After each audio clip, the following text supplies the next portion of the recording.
하나님의 말씀 구약성경 신명기 15장 15절 한 절입니다. 모두 일어나셔서 주의 말씀 봉독합니다. 신명기 15장 15절 한 절을 봉독합니다. 시작. 너는 애굽 땅에서 종 되었던 것과 네 하나님 여호와께서 너를 속량하셨음을 기억하라. 그것으로 말미암아 내가 오늘 이같이 내게 명령하노라. 아멘.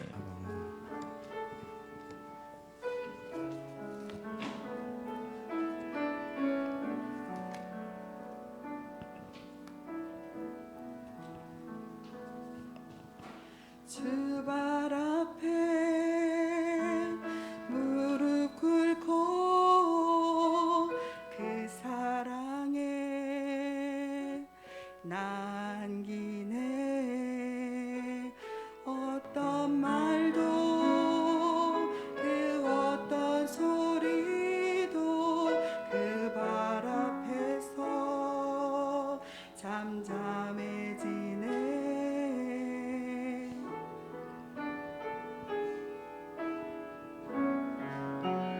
주 나의 사랑 그 발 앞에 앉아 내 모든 기도는 사랑의 노래가 되네. 주의 옷자락 만지며 주의 두 발을 씻기며 주님 그 발에 힘어주어 나의 왕관을 놓으리. 주의 옷자락 만지며 주의 두 발을 씻기며 주님 그 발에 힘어주며 나의 왕관을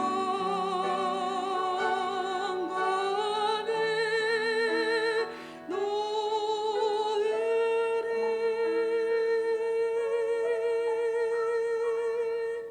오늘 여러분에게 증거할 말씀은 다시 생각하는 6.25입니다.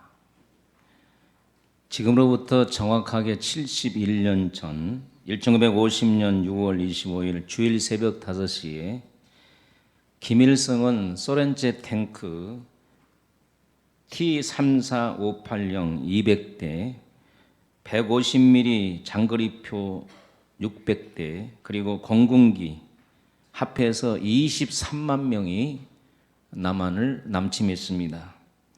문산 쪽으로 한 부대가 왔고요. 한 부대는 의정부 쪽으로, 한 부대는 춘천, 한 부대는 강릉, 이렇게 네 파트로 물밀듯이 북괴군이 쏟아져 내려왔습니다. 우리 남한은 불과 해방된 지 5년밖에 안 됐고 정부 수립이 1년 10개월밖에 안 돼서 굉장히 나라가 어수선했습니다. 그리고 남한에는 이 공산주의자들이 많이 있어서 정말 어려운 시기인데 이북에서 북괴군들이 이렇게 많이 내려왔는데 남한의 군대는 9만 명이었어요. 9만 명인데 이 군대에요 소총도 못 가진 군인들이 많이 있었어요. 그리고 또 주일 새벽이니까 장병들이 전부 다 휴가를 많이 갔어요. 그런데 갑자기 북괴군이 쳐내려오니까 당할 수밖에 없었습니다. 그래서 군인들이 몇 명 죽었냐면 14만 7천 명이 죽었고요. 부상자가 45만 7천 명이 부상을 당했고 민간인들이 학살당했는데 22만 명, 또 중요 인사들이 납북을 당했는데 8만 4천 명, 일찍 결혼해서 군대 간 남자들이 죽어서 가부가 30만 명, 거기에 따른 고아가 10만 명, 학도병은 학교 다니다가 군대로 가는 분들 5만 명이 갔는데 그 중에 7천 명이 죽었고 이산 가족이 100만 명이 생겼습니다. 미국은 3만 6,940명이 죽었고요. 3,737명의 실종자가 생겨서 지금도 미군 유해를 발굴하고 있습니다. 9만 2,100명이 미군이 불상을 당해서 미국의 원어병원에 입원을 했다가 많이 죽었고 생존자가 이제는 아주 극소수가 남게 되었습니다. 영국도 참전했는데 1,078명이 전사했고 캐나다는 516명이 전사했습니다. 세계 유엔군 16개 나라에서 40,670명의 전사자가 나왔고 4,116명이 실종자가 생기는 근래에 들어서 어마어마한 전쟁이 우리 한반도에서 일어나게 되었습니다. 그런데 이렇게 어렵게 해서 우리나라가 이만큼 보존되어 있는데 많은 사람들이 6.25를 잊어버리고 있다는 거예요. 전 민주통합당 국회의원이었던 이정희 씨는 대놓고 6.25는 남한에서 북쪽으로 북침한 전쟁이라고 말을 했습니다.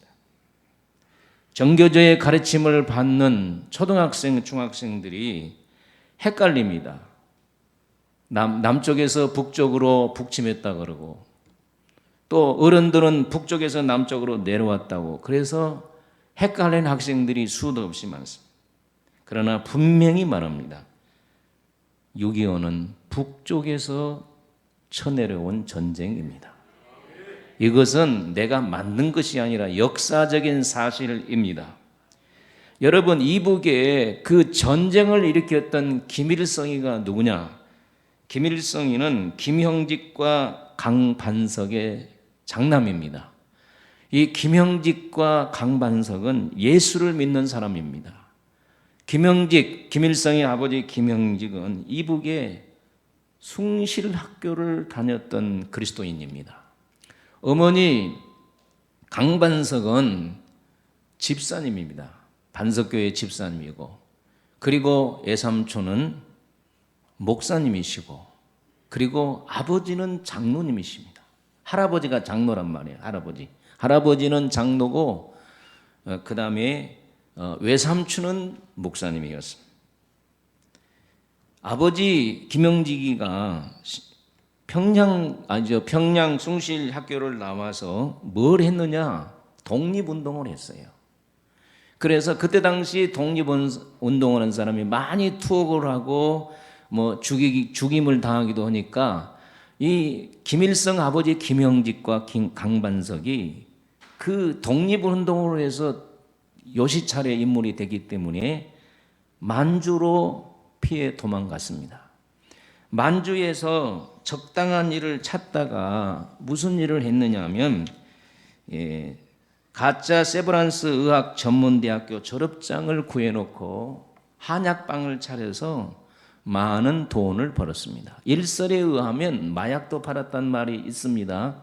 어쨌든 돈을 많이 벌었어요. 그 돈을 어디에 썼느냐? 독립자금에 대었어요. 공산당들이 이것을 못마땅하게 여겨서 김일성 아버지 김형직을 살해했습니다. 누가? 김일성이가 14살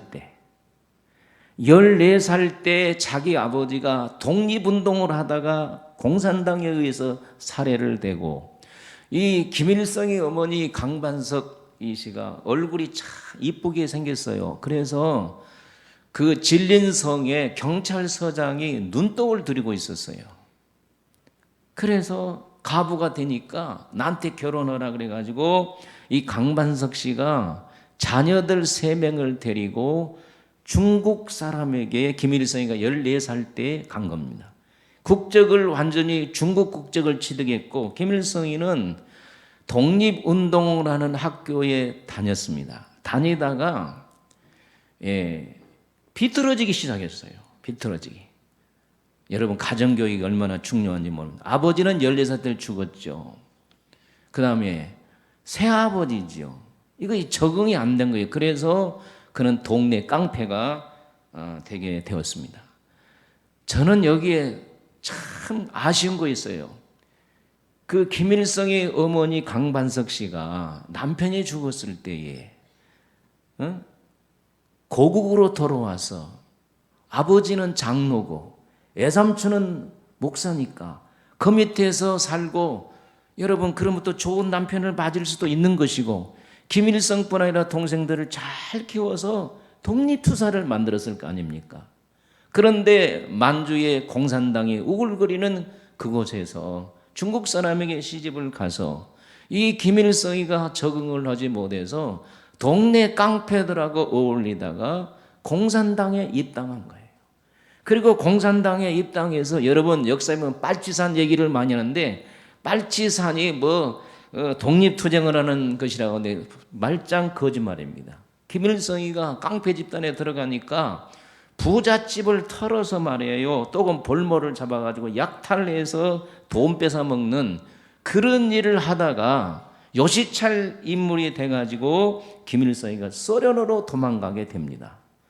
20명과 함께 공산당에 됐어요. 근데 이해가 안 가잖아요. 자기 아버지를 공산당이 죽였는데 자기가 공산당이 된다는 것은 이건 엄청난 부모에 대한 불효입니다.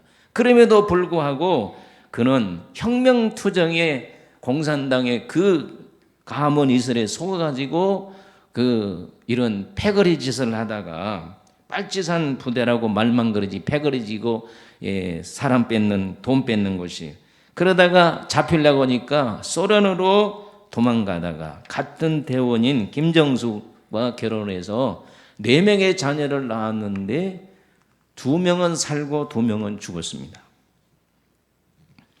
1945년 4월 6일 날 일소 중립조약을 소련이 파기하게 되었습니다. 왜 그러냐면 2차 세계대전을 일으킨 나라가 독일이잖아요. 히틀러가 얼마나 못된 짓 많이 했습니까? 그래서 2차 세계대전을 종식하게 하여 미국하고 소련하고 영국이 합작을 해서 소련을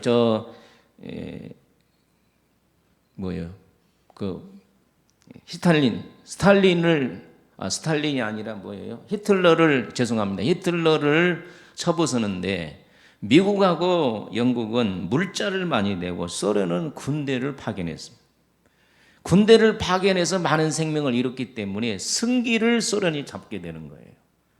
근데 이제 2차 대전을 종식하니까 유럽에 있던 군대가 이제는 어느 곳으로 주둔해야 되잖아요. 그 군대가 총 157만 명이나 됩니다. 그래서 이 소련을 다스리고 있던 스탈린이 2차 대전이 종식한과 동시에 극동 만주로 군대를 옮기게 됩니다. 왜 옮기게 되냐면, 옛날에 러시아하고 일본하고 전쟁을 하다가 러시아가 졌거든요. 그러니까 이번 기회에 보복을 하기 위해서, 다시 보복을 하기 위해서 만주에다가 군대를 주둔하게 됩니다. 그래서 주둔해 가지고 계속 만주에 이 일본 군대가 주둔하고 있었거든요. 여기를 밀어내고 이제는 극동아시아를 지배하기 위해서 군대가 오게 됩니다. 그런데 1945년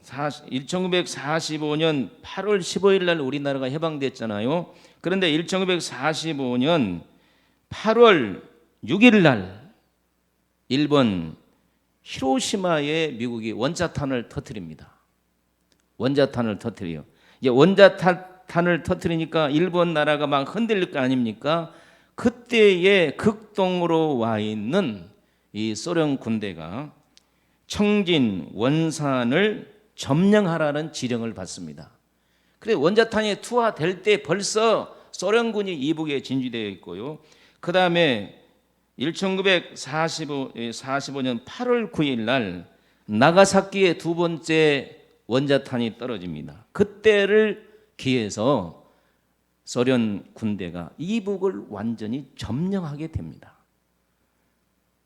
미국이 가만히 보니까 자기들이 전쟁의 승기를 원자탄으로 잡아놓는데 이 대한민국을 다 소련이 먹어보려고 그러거든요. 그래서 장군들을 보내가지고 남한을 사수하고 남한에 있는 일본군들을 항복문서를 받아서 일본 군대를 쫓아내게 됩니다.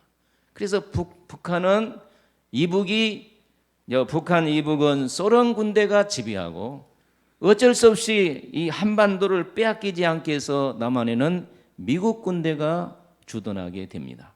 그런데 우리는 1945년 8월 15일 날 해방이 됐잖아요. 그리고 우리나라 건국이 1948년, 그러니까 3년 후에 8월 15일 날 이승만 박사가 건국을 했는데, 그들은 1945년 8월 15일 날 해방이 되기 전에 벌써 이북을 점령하고 그 다음에 46년에 헌법을 만들고 완전히 민주공화국을 선포해 버립니다. 이북은 완전히 김일성과 소련 체제 아예 넘어가게 된 거예요. 이해가 가면 아멘. 근데 남한은 지금 막 헷갈리고 있는 거예요. 이승만 박사가 대통령이 되어서 아직까지 여러 가지 일을 종결하지 못하고 있는데 갑자기 이제 이북에서 다시 1950년 중국 러시아의 탱크를 가지고 쳐들어오니 속속히 당할 수밖에 없었던 것입니다.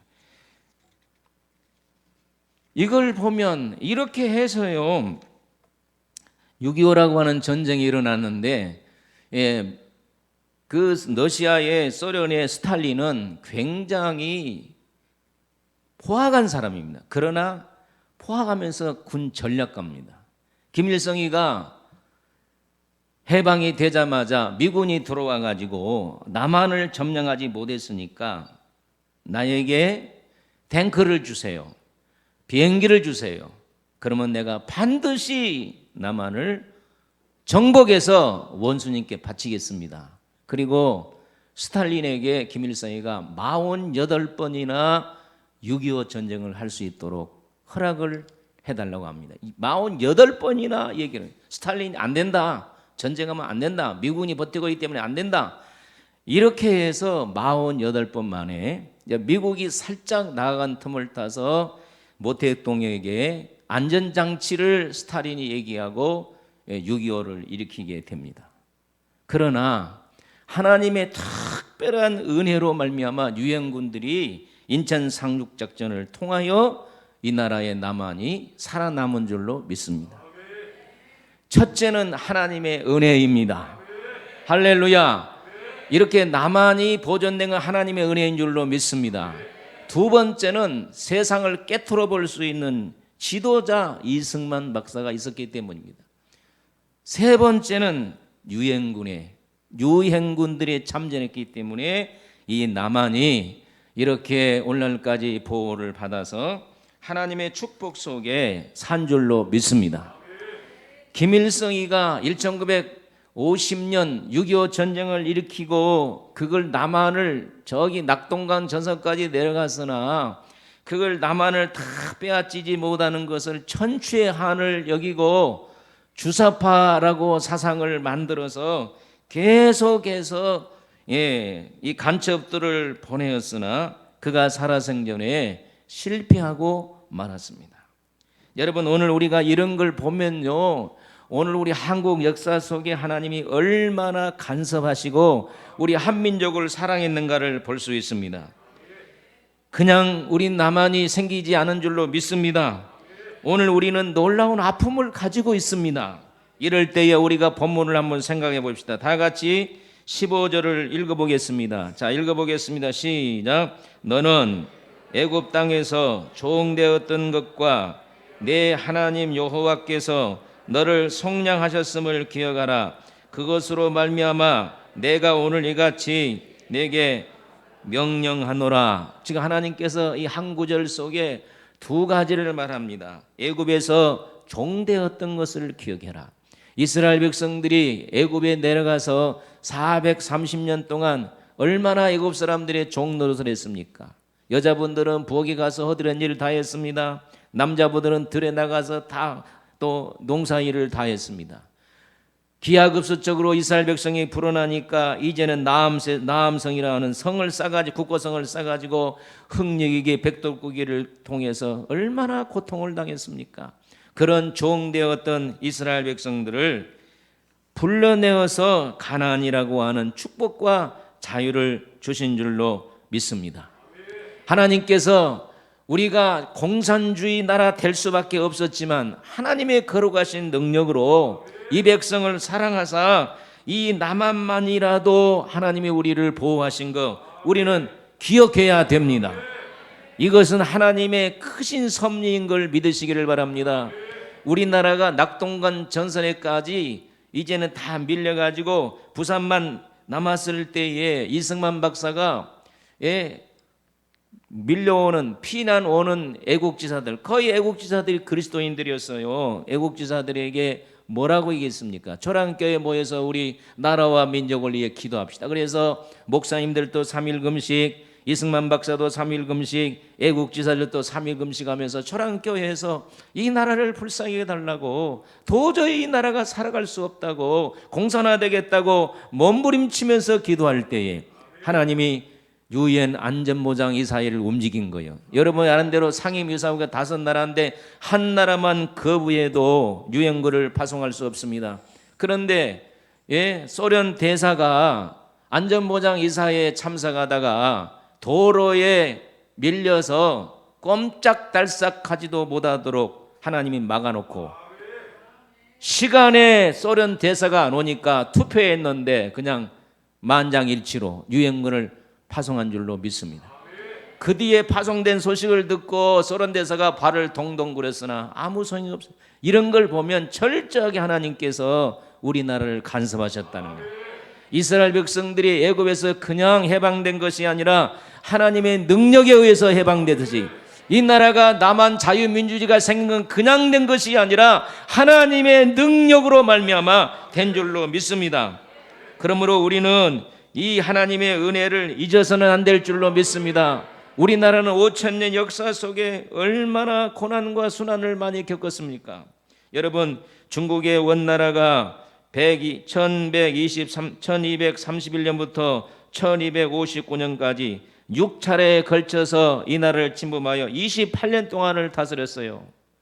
28년 동안 이 징기스칸이 우리나라에 와서 좋은 것 다 가져가니까 나라가 먹을 것이 없이 얼마나 빈피한지 모릅니다. 징기스칸이 물러갈 때 또 병자호란이 일어나서 인조가 이 남한산성에 내려와 가지고 저기 송파에 가서 10번의 머리를 찢고 군신이 조약을 맺었잖아요. 그리고 얼마나 또 청나라의 신하로 전락해서 얼마나 고통을 당했습니까? 그것이 끝난가 했더니 임진왜란이 일어나서 6년 동안을 우리나라 국토가 또 유린을 당했습니다. 임진왜란으로 끝났습니까? 얼마 전에서 또 36년 동안 일본이 쳐들어와서 우리나라가 속국이 됐어요. 그런데 이제는 공산주의가 들어와 가지고 또 공산화 될 뻔했는데 하나님께서 6.25를 통하여 우리를 보호하신 줄로 믿습니다. 이거 하나님의 능력이 아니면 안 돼요. 이렇게 하나님께서 우리나라를 보호해 주시는 것을 여러분들이 잊어서는 안 된다 그 말이에요. 너희들이 애굽에서 종되었던 것을 기억하라는 것처럼 오늘 우리도 6.25가 잊어져 가고 있는데 하나님의 은혜를 우리는 잊어서는 안 된다는 것입니다. 우리나라가 이렇게 남한만이라도 자유민주주의로 존재하고 있었던 것은 여러분 100% 그리스도인들입니다. 이승만 박사나 김구, 안창호, 이상재, 서재필, 유관순노나 뿐만 아니라 기독교의 목사들 최권능, 길선주, 주기철, 박간준 장로 수많은 그리스도인들이 이 나라를 자유민주주의로 지킨 줄로 믿습니다. 이렇게 세워준 나라가 여러분 공산주의 나라가 되면 되겠습니까? 여러분 대답하세요. 공산주의 나라가 되면 되겠습니까? 절대로 안 됩니다. 여러분 성향 따라서 야당도 될 수 있고 여당도 될 수 있습니다. 다시 말하면 민주당도 될 수 있고 국민의힘도 될 수 있고 거기에 못마땅해서 또 다른 무당도 될 수 있습니다. 그러나 분명히 알아야 될 것은 주사파는 안 됩니다. 주사파는 안 됩니다. 여러분 우리 교회 안에 민주당도 있고 야당도 여당도 있지만 이것은 우리가 어쩔 수 없어요. 그러나 주사파는 안 됩니다. 왜냐하면 주사파는 공산주의이기 때문에 그렇습니다. 공산주의가 가는 곳마다 초토화가 일어납니다. 여러분 얼마 전에 소식 들었습니까? 이북의 김정은이가 장마당을 없애라 그랬습니다. 이북은 먹을 것이 없으니까 장마당에 그 텃밭에나 뭐 고구마를 심었다든지 아니면 무나 배추를 심었다든지 그러면 자기도 안 먹고 말이에요. 시장에 나와서 팔아가지고 그 돈을 가지고 쌀 사고 이렇게 먹고 사는 것인데 어떤 할머니가 집에서 호박도 따오고 배추도 따오고 고구마도 가져오고 이런데 보위부가 나와가지고 징근징근 밟으면서 수령께서 김정은 장군께서 김정은이가 이거 하지 말라고 했는데 막 전부 다 발로 이겨버리니까 군인이 말이에요. 군인이 지나가다가 우리나라 소령 정도 당신들은 부모도 없느냐. 그러니까 이 보위부들이요 때려 죽였어요. 때려 죽였다니까. 그래가지고 완전히 이북은 국민들이요 2,500만 국민이 전부 다 김정은이 소돼지처럼 살아. 여러분 이렇게 되면 되겠습니까? 안 되겠습니까? 안 됩니다. 야당도 하세요. 여당도 하세요. 그러나 주사파는 안 됩니다. 공산주의는 안 됩니다. 우리는 6.25를 잊어서는 안 됩니다. 6.25가 김일성이가 일으킨 전쟁이기 때문에 오늘 우리는 절대로 잊어서는 안 됩니다. 여러분 우리가 어떤 나라입니까? 하나님께서 보호하사 세우신 나라인 줄로 믿습니다. 그런데 오늘 우리가 다시 회복해야 될 것이 있습니다. 동성연애법, 난민법, 차별금지법은 절대로 우리가 반대해야 됩니다. 요새요 국회의원들 20명이 차별금지법을 그리스도인들이 하도 반대하니까 이제 뭘로 상정한지 아세요? 한번 따라합시다. 차별, 평등법. 이렇게 싹 바꿔가지고 지금 20명이 국회에 제출을 했어요. 차별금지법이나 차별평등법은 똑같은 겁니다.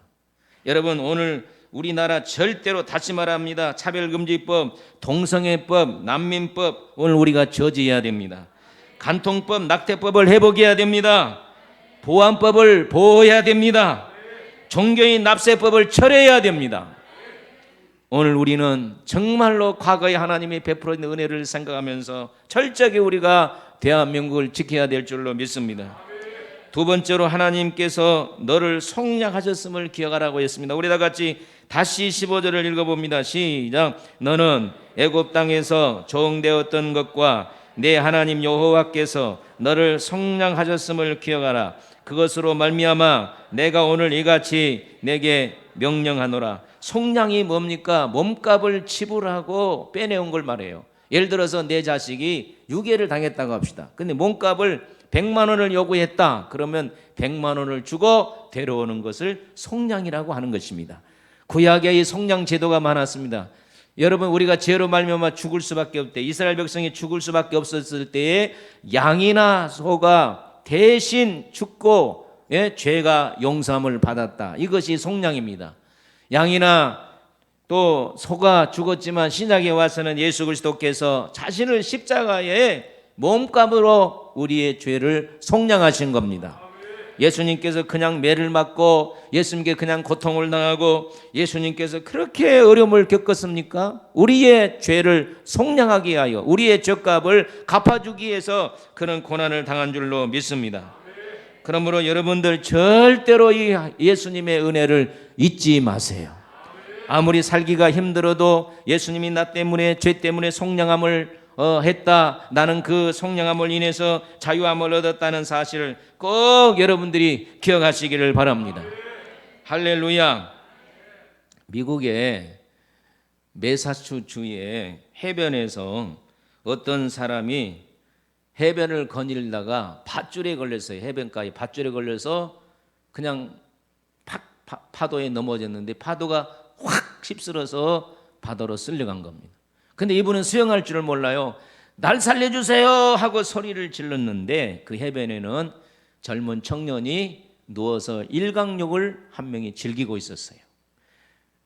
나 좀 살려주세요 하고 아무리 소리를 질러도 이 청년은 들은 척 만척하고 일광욕만 즐기고 있다가 이분은 익사해서 죽었습니다.